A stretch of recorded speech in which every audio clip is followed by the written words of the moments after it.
Good morning, students. Welcome back for online classes. So this is the period of history now. So okay, students, this is the period of history and civics, and I'm just going to start now. The last chapter of the civics history portion is over. Civics chapter one chapter is over. Only one chapter is left. That is the judiciary. Today I will begin judiciary. Clear, students?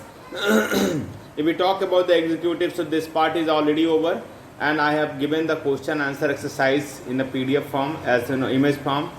I have uploaded this answer. You can take the answers and mark in your book, or you may write in the book as you find comfortable to write it. But 3 answers you have to write in a book. So now this is the turn of judiciary. So I am just going to begin judiciary today. I hope you people are learning the answers also. Judiciary is the last chapter of second term, and then there will be only revision. Okay, so this is the last chapter of second term. So judiciary, we talk as already I started that there are 3 pillars. Okay, legislative, executive, and the third is judiciary. So judiciary, if we talk about, it is a very important pillar of parliament or democracy. If any country is independent, so judiciary is that department where a person can direct approach, where a person can think of justice, where a person can think if anything is violated, any right is not violated. So in that case he can apply to judiciary, and judiciary can give a final justice to the person. So judiciary is the important parliament, and it is independent. This is judiciary is an important pillar, and this is it solves the problem, disputes between the two states, between the state and the central government, and it also resolves the problem of individual person or the group, the community, any kind of the matter, any kind of the disputes. That dispute is solved through the judiciary. Clear? Either you are the citizen of India or you are the head of the state of India. Clear? Judiciary. Judiciary, this really protects the rights of the citizen. Okay? So that's why judiciary, it is known as a guardian of the constitution. That's why it is known as a guardian of the constitution, and which upholds the fundamental right, and it also tells the liberties of the people.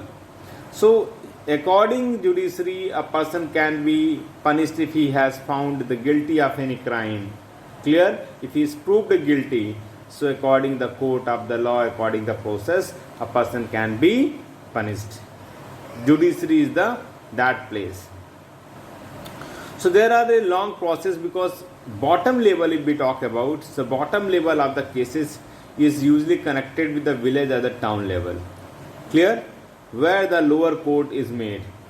The highest level of the court is known as the Supreme Court. Clear? Where it deals with all kind of the cases. Usually it deals with the topmost cases of the country, and that's why judiciary is the shape of the pyramid shape. Clear? The means a person can go for the lower courts, and then district courts, then high court, then Supreme Court. So it is made a pyramid shape. So a person can go for the lower court, for second it can go the district court, then high court, and the last Supreme Court. So Supreme Court, if it gives any decision, that is known as a final decision. Clear? So judiciary is free from all kind of the interference of the other organs, means any political interference is not accepted in judiciary. So here a person can expect that the judge, whatever decision gives, that decision will be impartial. There should be no any differences between the rich and the poor. Now we talk about the Supreme Court. Supreme Court, as I told, this is the top judiciary court of India. So judiciary here. So as I tell, the Supreme Court, this is the top of the judiciary system, clear, and the Chief Justice of the Supreme Court and other 30 judges, it concise, means Supreme Court is concise of Chief Justice and 30 other judges. So the number of judges sometimes can vary, means 30 plus or less than 30. No, it depends upon the whatever the decision is taken by the parliament. Moreover, a Chief Justice is appointed by President. This is the important part. And Chief Justice is also known as a head of Supreme Court.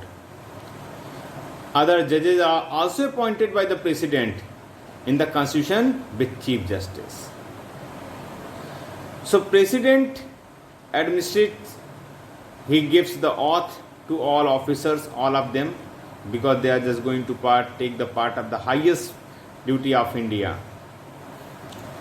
If we talk about the power and functions, so as I said, the Supreme Court is the apex court, highest court of the country. Okay, administrative and advisory, it also gives the advice to the country also. So in this case, Supreme Court also keep the record, court of record. It is also known as a court. Now here, court of record, because any critical case, any disputed case or any complex case, suppose that case is running and it is so much complex that decision does not come easily, and finally the decision comes. So whatever the process of that case, that process, that secret is kept. That secret is kept in the record of the judiciary, and later on, means after the passing of the time, that record or that thing is disclosed. If any other similar case comes, so such kind of the rules are applied to that other new case also. That's why it is known as a court of record. Judicial functions. If we talk about the judicial functions, so Supreme Court has two type of judicial functions. First, it is known as a original jurisdiction. So original jurisdictions means whenever first time any case comes in a court, that is known as original cases. Clear? What kind of the cases come the first time? First time case, suppose that there is some dispute between central government and any other state government. Central government is, understand na? India, that runs by Prime Minister, and state government, suppose that Andhra Pradesh, okay, there is not very good, like Paschim Bengal, and between the Paschim Bengal and central government. So that is known as a here dispute between the government, central government and state government. Dispute between two or other states. Two other states, suppose that Andhra Pradesh, Chennai, Andhra Pradesh, Maharashtra and Bihar. Okay. So if any dispute comes, that is known as a here more than two. Such kind of cases directly goes to in the Supreme Court. Dispute between the center and one or more states and one side. Suppose that more than one state and the central government, between the cases runs, and that case runs directly in Supreme Court. Understand now? If any case relating to the violations which your fundamental right, we people get the fundamental rights, and our fundamental right is violated by any person, either by head of the person, by any special powerful person, so that fundamental right can be, that violation can be also stopped, can be seen by directly Supreme Court also. That's why Supreme Court, it gives the guarantee of the fundamental to the public. And sometime any elections, okay, during the election any kind of the dispute comes of the president and the vice president in the matter of elections, because vice president and president election whenever it is held, so public does not give the vote, it given by the houses. Okay, so in such cases if any dispute comes, then Supreme Court also peeps out and solve the matter. So this is the way of coming. If first time any case files in a Supreme Court, that is known as original jurisdictions. So such kind of the cases, it files first time in a Supreme Court, that it's known as original jurisdictions. I have given the examples of all 5 here. So student, for today I am just ending for original jurisdictions. Next time I will tell you another part. Clear? So now just I am going to wind up my class for today. And now thank you. Have a nice day.